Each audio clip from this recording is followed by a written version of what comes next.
Então, assim, deixa eu fazer uma introdução do que é o acordo de não persecução penal, para vocês entenderem onde ele se situa aí no nosso ordenamento jurídico, no nosso processo penal, né? O acordo de não persecução penal, ele é um negócio jurídico, né, pré-processual, que acontece antes do processo, antes de deflagrada uma ação penal, né, firmado entre o titular da ação penal, né, o Ministério Público, federal, estadual, e uma pessoa que é investigada por um suposto fato criminoso. Tá? E isso acontece, então, como eu disse, um negócio jurídico pré-processual.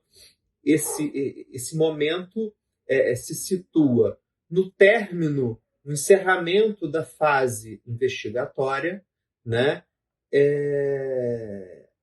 antes de ser oferecida uma denúncia.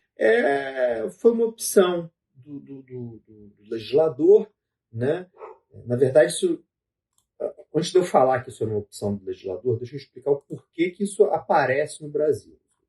O acordo de não persecução penal, ele é um reflexo da expansão da justiça consensual no Brasil, que também exerce influência no processo penal, né? Todas as áreas do direito, principalmente na esfera civil, né? Mas isso também faz isso é reflexo da influência aí desse momento, dessa adoção dos métodos adequados de solução de conflitos na esfera criminal, né? Muito reflexo do sistema norte-americano, né? Do plea bargain, enfim. Então, há esse movimento de adoção, de expansão da justiça consensual no processo penal, né, que não é recente, né? Isso vem, enfim, desde a própria Lei 9.099 de 95, dos juizados, com os institutos lá da composição civil, da transação penal, da suspensão condicional do processo. Mas, enfim, então isso não é, essa influência da justiça consensual no processo penal não é tão recente, né? Isso já existe, essa previsão, conforme eu falei, desse principal marco, né, da Lei 9.099 de 95, né? Passando depois aí pela lei que trata do sequestro, como é que é? Acho 9807/99, que trouxe a primeira tipificação do acordo de colaboração premiada, que depois veio na lei lá de organização criminosa de 2013 a ser reforçado e tal. E mais recentemente, agora no pacote anticrime, que entrou em vigor no ano passado, passou-se a prever expressamente a possibilidade do acordo de não persecução penal, né? Com a redação, essa lei alterou o Código de Processo Penal, alterou principalmente no que tange ao que a gente está falando agora, o artigo 28, para incluir o artigo 28A no Código de Processo Penal, e passou a nossa legislação a prever expressamente a possibilidade desse acordo. Por que eu estou dizendo isso expressamente? Porque desde 2017, o Conselho Nacional do Ministério Público, através de uma resolução, né, do CNMP, uma resolução 181 de 2017, já instituiu no âmbito do Ministério Público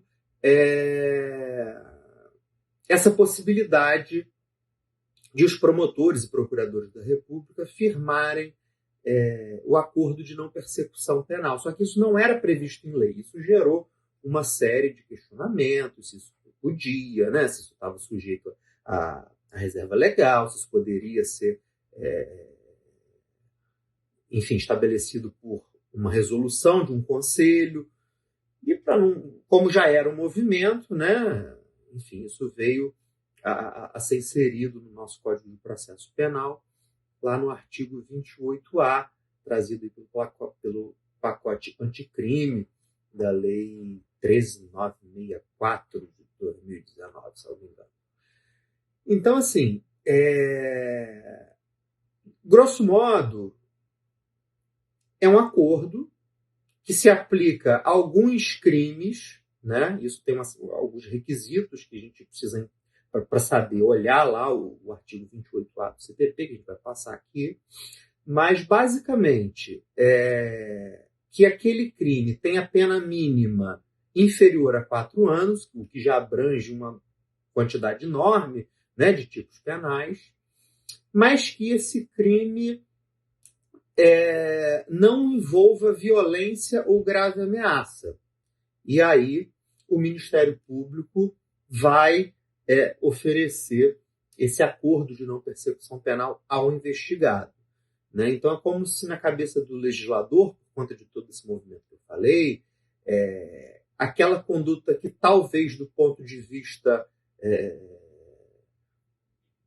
legislativo não justifique a atuação de todo o sistema de justiça criminal, não seja tão grave a ponto de justificar a atuação de todo o sistema de justiça mesmo, né? De promotor, de juiz, de processo, de servidor, que é caro, se firme um acordo com aquele investigado que pode ser interessante para ele.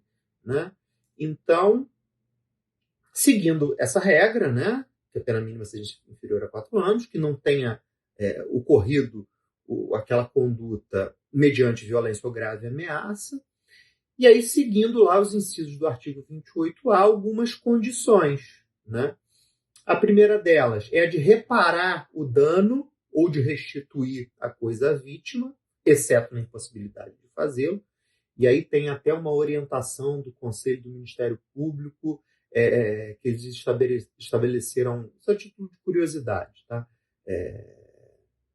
Mas eles estabeleceram um valor de 60 salários mínimos. Então, quer dizer, se aquele dano for acima de 60 salários mínimos, essa condição passa a ser obrigatória. Então, assim, para você firmar esse acordo, você precisa estar obrigatoriamente restituir esse valor, reparar esse dano se tiver fixado acima de 60 salários mínimos. A segunda condição é de você renunciar voluntariamente a bens e direitos indicados pelo Ministério Público como instrumento, produto ou proveito do crime, né?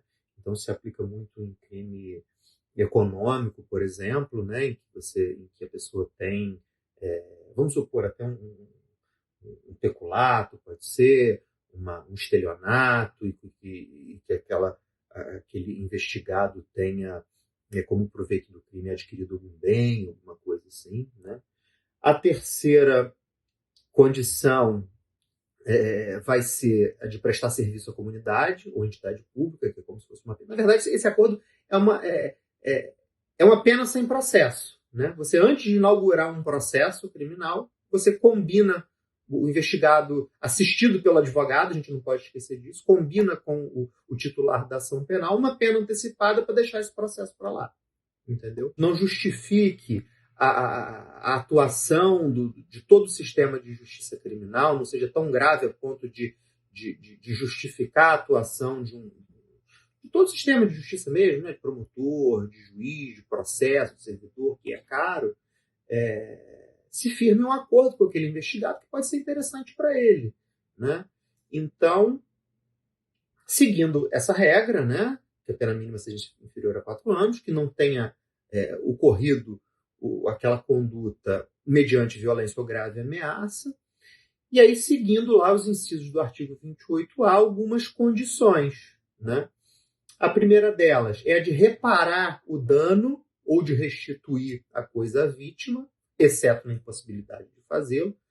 A segunda condição é de você renunciar voluntariamente a bens e direitos indicados pelo Ministério Público como instrumento, produto ou proveito do crime. Né?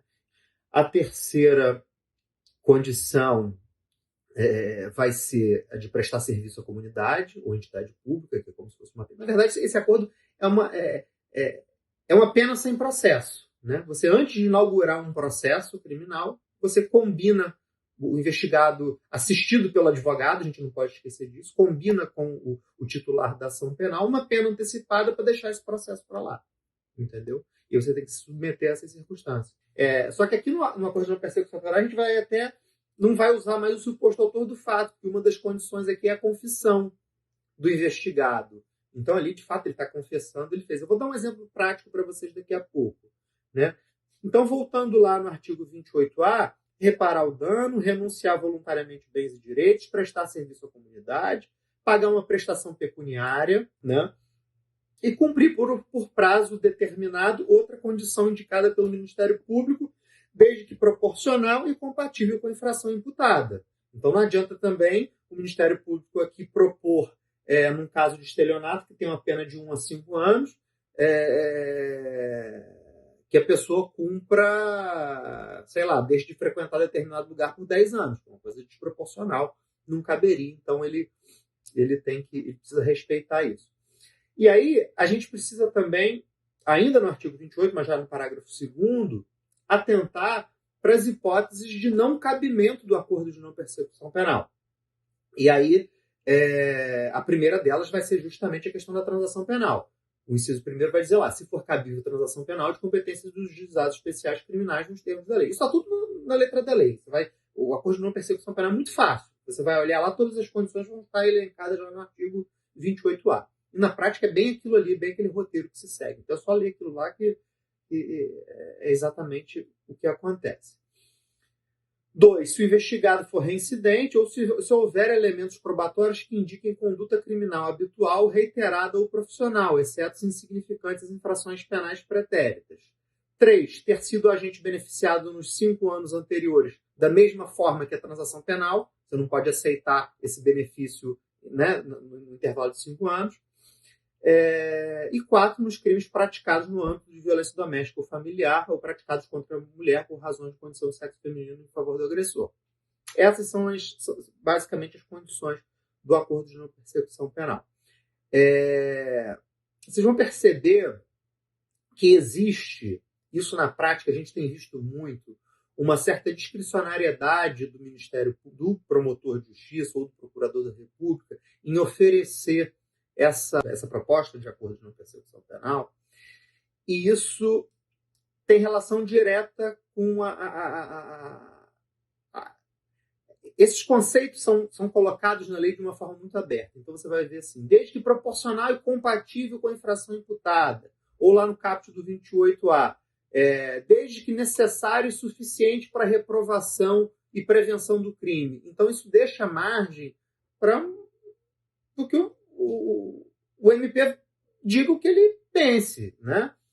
E justamente por isso existe a possibilidade de caso, é muito comum acontecer, de o Ministério Público dizer assim, não, eu acho que para esse caso aqui não é interessante o acordo de não persecução penal, simplesmente não oferece, deixa de oferecer, porque entendo que não, diante desse caso concreto, isso não seria suficiente para reprovar e prevenir o crime.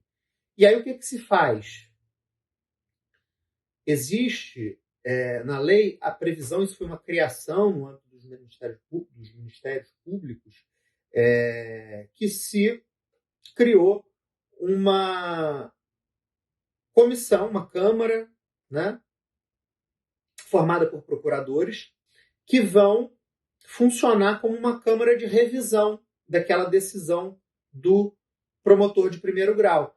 Então, de repente, pode ser que um promotor entenda que não é caso de oferecimento de acordo de não persecução penal, e aí o investigado pode recorrer administrativamente a essa Câmara de Revisão do Ministério Público. Né? Isso é uma coisa que pouca gente sabe, apesar de estar explícito na lei, mas na prática as pessoas não estão acostumadas com isso, mas existe essa ferramenta. Então, assim, é muito recente. Os tribunais estão começando a avaliar essas questões agora. Né? Então, por exemplo, em março agora, a 6ª turma do STJ passou a acompanhar a 5ª turma, que as 2 turmas que julgam matéria penal lá no STJ tinham entendimentos divergentes quanto à possibilidade de retroatividade do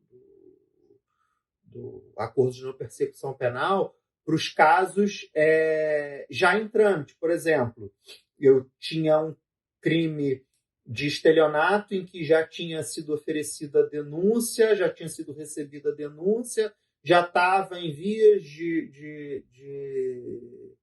de marcar audiência, por exemplo, ou uma audiência marcada, instrução acontecendo, e aí começou a questionar o seguinte: olha, um instituto que tem uma natureza, é um instituto processual, mas que tem uma natureza penal, porque ela pode gerar a extinção da punibilidade.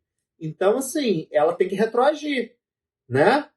Aí a quinta turma dizia que não, assim, tempos regis de acto. Então, assim, tem que norma processual vai vigorar daqui para frente.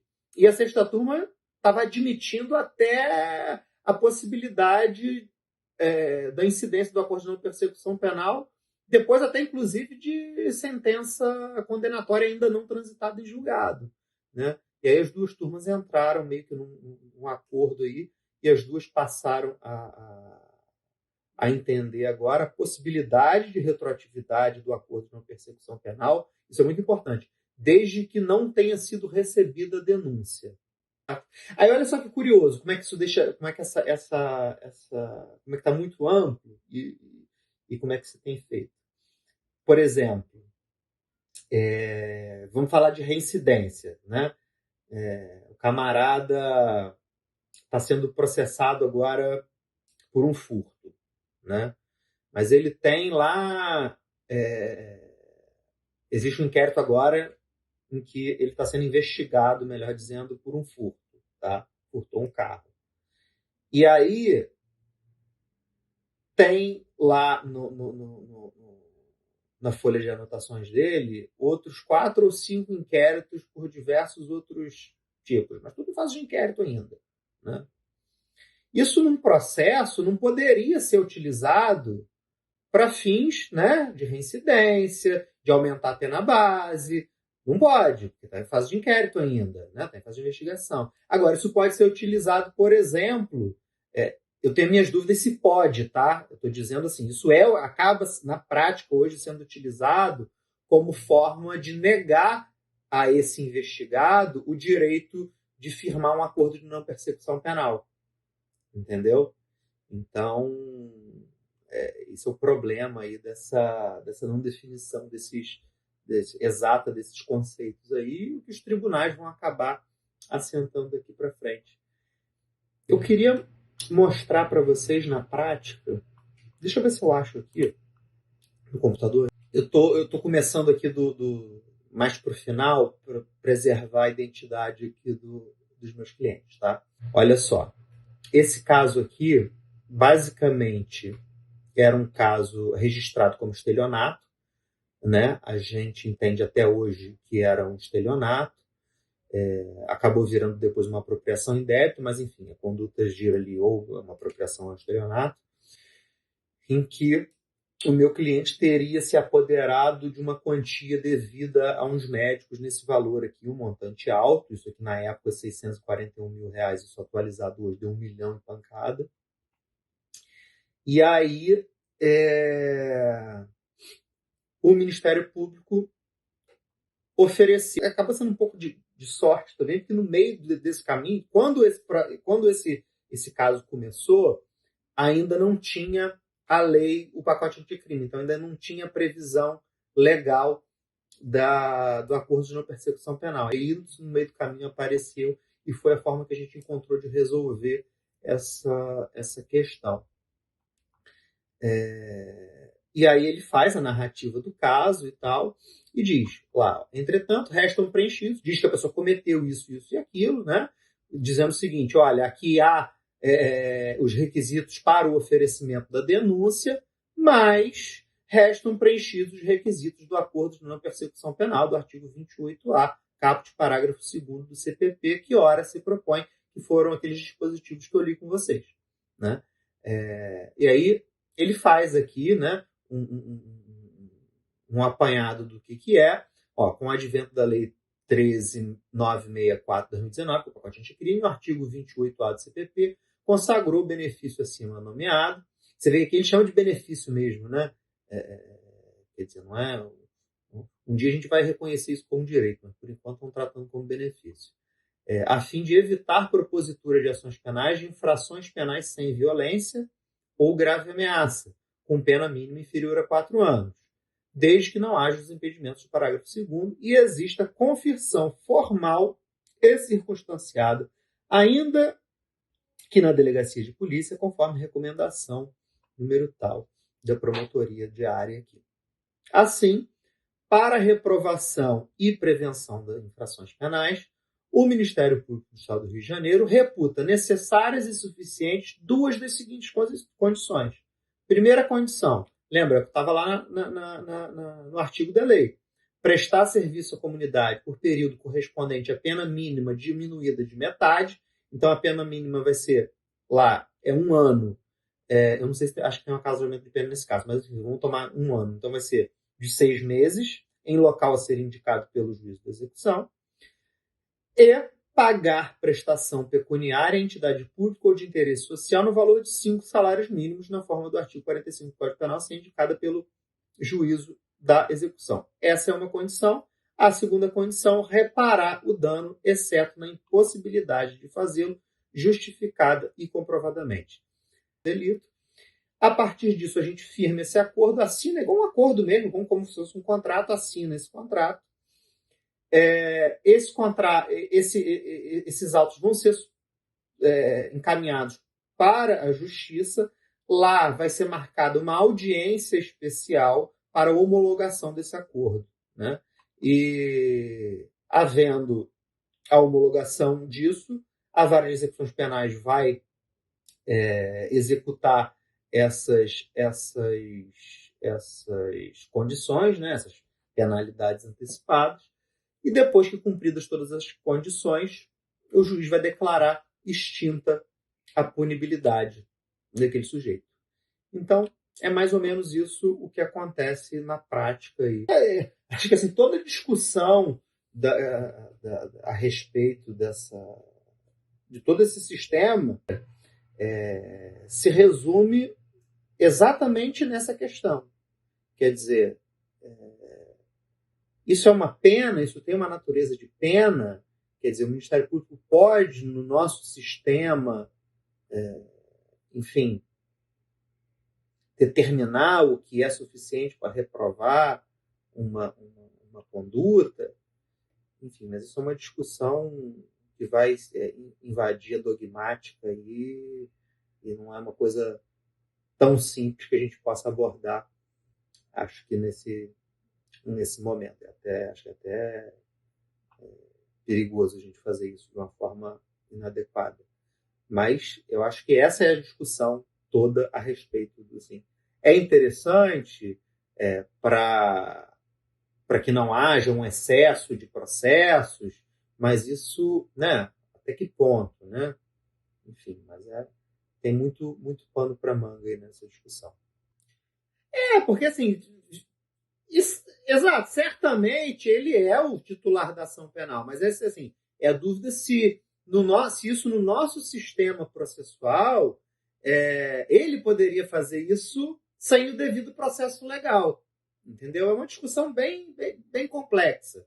Na verdade, nem o próprio MP. Na verdade, isso quem definiu foi o legislador, né? Importando esse instituto norte-americano.